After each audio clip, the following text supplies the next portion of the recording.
अब light pollution एक ऐसा सटल टॉपिक है जिसके बारे में हम बात कम ही करते हैं।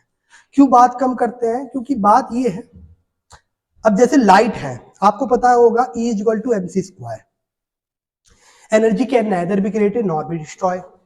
तो आप जो लाइट फोटोन्स जलाते हैं और फोटोन्स आ रहे हैं, ये फोटोन्स कभी डिस्ट्रॉय तो होते नहीं है, दे आर एवरीवेयर प्रेजेंट, और धीरे धीरे डिसिपेट होके, डिसिपेट भी मत करिए, धीरे धीरे दूसरी जगह जाते रहते हैं ये फोटोन्स पार्टिकल।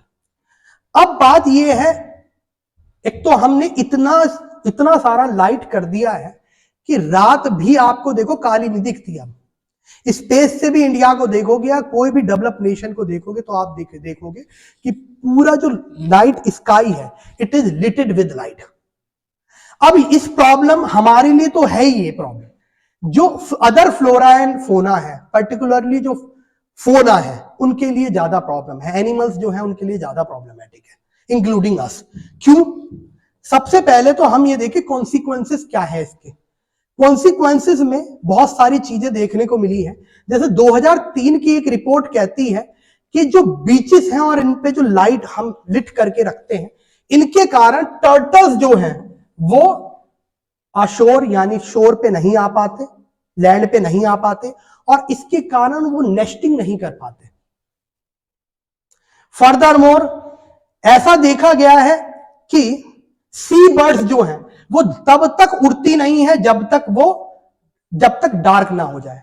अब प्रॉब्लम ये है, डार्क होने के लिए तो आपको सी बीचेस सब कुछ डार्क करना पड़ेगा, जो इतने बड़े बड़े पोर्ट्स हैं उन्हें डार्क करना पड़ेगा, ठीक है। लेकिन देखा गया है कि जो फोना है, एवी फोना कहिए बर्ड्स को, तो जो एवी फोना है वो भी नेस्टिंग नहीं कर पा रही। फर्दरमोर क्लॉन फिश जो है अपनी एग तक हैच नहीं कर पाती है because of light pollution. Furthermore हम देखें तो 2020 की एक स्टडी कहती है कि मल्टीपल इंसेक्ट जो हैं और उनके जो प्रेडेटर है, ठीक, इंसेक्ट जो है उसकी भी लाइफ प्रभावित होती है, और उसके कारण प्रेडेटर्स जो है वो आसानी से बहुत लॉन्गर टाइम तक इंसेक्ट का हंट कर लेते हैं, ये भी देखा गया है। ये तो बात हो गई एवी फोना एंड फोना की। एक रिसर्च और कहती है कन्वेंशन ऑन माइग्रेटरी स्पीसीज की, और इवन इन्होंने एक गाइडलाइंस भी अडॉप्ट करी है। इस रिपोर्ट का कहना है कि जो माइग्रेटरी बर्ड है वो आपने देखोगे, जैसे साइबेरियन क्रेन, साइबेरिया से इंडिया आती है केलादियो नेशनल पार्क विंटर्स में, सीवियर विंटर्स में साइबेरिया से इंडिया आ रही है, और कितना लंबा पाथ है। देखा गया है लाइट पोल्यूशन के कारण ये अपना पाथ भी डिस्ट्रैक्ट कर रही है। माइग्रेटरी स्पीसीज जो यानी जो माइग्रेशन करती हैं उनमें भी देखा गया है कि there are lot of problem, और वो अपने सही पाथ पे नहीं जा पाती बिकॉज ऑफ लाइट पोल्यूशन। और खाली उनमें ही नहीं, हमारे में भी प्रॉब्लम है लाइट पोल्यूशन के कारण, इंक्लूडिंग सर्काडियम रिदम में प्रॉब्लम हो जाती है। अब सर्काडियम रिदम क्या है? बॉडी का भी अपनी एक मेमोरी और क्लॉक होता है। जैसे आपने देखा होगा एक प्रिफर टाइम पर आपको भूख लगेगी ही लगेगी, एक प्रिफर टाइम पर आपको नींद आ ही जाएगी अगर आप कुछ स्पेशल काम नहीं कर रहे हैं तो। इसे सर्काडियन रिदम कहते हैं। बॉडी की बॉडी है सम सर्काडियन रिदम। लाइट पोल्यूशन के कारण, एक्सेसिव लैपटॉप यूज करने के कारण ये सर्काडियन रिदम जो है डिसरप्ट हो जाती है, और उसके कारण क्या होता है, आपको नींद नहीं आएगी, डिप्रेशन रहेंगे। क्यों?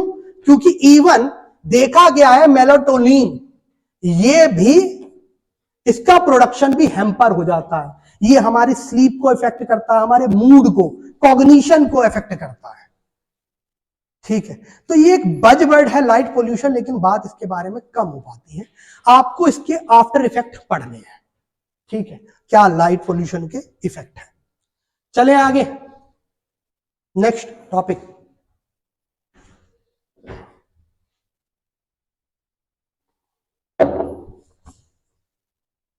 लाइट पोल्यूशन के बाद हीट वेव्स, ये क्या है?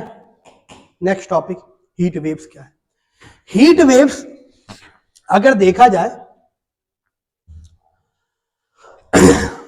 होता क्या है, हीट वेव कुछ भी नहीं होता, जहां पे भी एंटी साइक्लोनिक कंडीशन बनी हो। एंटी साइक्लोनिक क्या है? High pressure area. High pressure कैसे बनेगा? जब विंड कहीं से भी डिसेंड डाउन कर रही है, descending winds make high pressure on the surface, this is known as high pressure area. और जहां पर भी विंड और एयर कहिए, विंड तो horizontal movement of air is known as wind. Air जब असेंड करती है तो नीचे क्या बनाती है, लो प्रेशर। हमेशा असेंडिंग विंड ही रेनफॉल करती है, डिसेंडिंग विंड कभी रेनफॉल नहीं करेगी। क्यों नहीं करेगी? एंटी साइक्लोनिक कंडीशन में इसलिए रेनफॉल कभी नहीं होती है, क्लियर स्काई होता है। और लो प्रेशर जब विंड असेंड करेगी तो क्या बनाएगी, low pressure area, overcast cloud, यानी बारिश हो जाएगी। क्यों? वाई? एक्चुअली में डिसेंडिंग विंड जो होती है, डिसेंडिंग विंड नीचे आके कंप्रेस हो जाती है और कंप्रेस होकर हीटिंग करने लगती है। इसे हम टेक्निकल टर्म में कहते हैं एडियाबैटिक कंप्रेशन एंड हीटिंग। तो साथ में जो मॉइस्चर होता है वो भी खा जाती है, इसलिए रेनफॉल नहीं होती हाई प्रेशर एरिया में। तो कहने का मतलब ये है कि हाई प्रेशर के कारण नीचे जो विंड बहुत गर्म भी होती है वो ऊपर नहीं उठ पा रही है और उसके कारण हीट डोम्स का निर्माण करती है, हीट डोम्स का, डिसेंडिंग एयर। और डिसेंडिंग एयर यहां से कोई भी गर्म हवा ऊपर भी नहीं उठने देगी। ठीक है, ये इसने गलत दिखाया, हाई प्रेशर नीचे बनेगा भाई, लेकिन तुम्हारी तरह ही बनाने वाले हैं तो उन्होंने गलत बनाया है। ठीक है, तुम जैसे ही बनाते हैं तो हाई प्रेशर नीचे बनेगा और हाई प्रेशर के कारण this is descending down. Everyone चले, हीट नीचे आती है मेकिंग द, और यहां से सुनो, यहां से जब हीट आएगी और यहां पर ट्रैप हो जाती है तो इस हाई प्रेशर एरिया से लो प्रेशर एरिया की तरफ विंड मूव करती है। जैसे राजस्थान में गर्मियों के महीने में, मई के महीने में राजस्थान की हाई प्रेशर एरिया से हरियाणा और दिल्ली के लो प्रेशर एरिया में लू चलती है। It is also example of heat wave. Everyone point two note it. चले आगे। अच्छा, हीट वेव का एक और कारण है, वो ये कारण है कि जेट स्ट्रीम्स। आपने देखा होगा अपर एटमॉस्फेयर में विंड्स चलती है ना, अपर एटमॉस्फेयर में क्या चलती है, विंड्स। विंड्स जो अपर एटमॉस्फेयर में चलती हैं ये मिएंडर भी करती हैं कभी कभी। मिएंडर कब करती हैं? मिएंडर का डिफरेंट पाथ है। मान लो कोल्ड विंड यहां से आ रही है नीचे, इधर से मान लो कोल्ड विंड आ रही है, जो मिएंडर करती हैं ये जेट स्ट्रीम्स। मिएंडरिंग के कारण आप देखेंगे इधर ये एक एंटी साइक्लोनिक कंडीशन बना रही है और एंटी साइक्लोनिक के कारण क्या बनता है, साइक्लोन। एंटी क्लॉकवाइज डायरेक्शन है ना ये देखो, एंटी क्लॉकवाइज, क्लॉक ऐसे थोड़ी ना घूमती है, ऐसे घूमती है।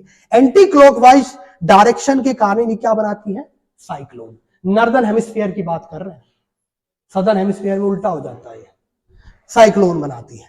और यहां देखो, यहां ये कैसी डायरेक्शन बना रहा है, क्लॉकवाइज, तो इसके कारण क्या बनेगा, हाई। एंटी क्लॉकवाइज के कारण एंटी साइक्लोन। ये क्लॉकवाइज डायरेक्शन है और बनाया क्या इसने, एंटी साइक्लोन। समझ में आया? तो anti cyclonic condition high pressure पैदा करती है, साइक्लोनिक कंडीशन लो प्रेशर पैदा करती है। यहां बारिश होगी, यहां भगवान भी बारिश नहीं करा सकते। ठीक है एवरीवन। तो ये जेट स्ट्रीम्स के कारण भी होता है। और जेट स्ट्रीम्स है क्या, अपर एटमॉस्फेयर में, यानी यहां से 10 से 12 किलोमीटर ऊपर जो वेव्स चल रही हैं उन्हें हम जेट स्ट्रीम्स कहते हैं। सब ट्रॉपिकल में चलती है तो सब ट्रॉपिकल जेट स्ट्रीम्स है ना। फिर सब ट्रॉपिकल से जो आपका टेम्परेट तक चलती हैं, they are known as sub polar jet streams. और जो पोलर एरिया पे चलती हैं they are known as polar jet streams. ठीक है, this is the topic of jet stream.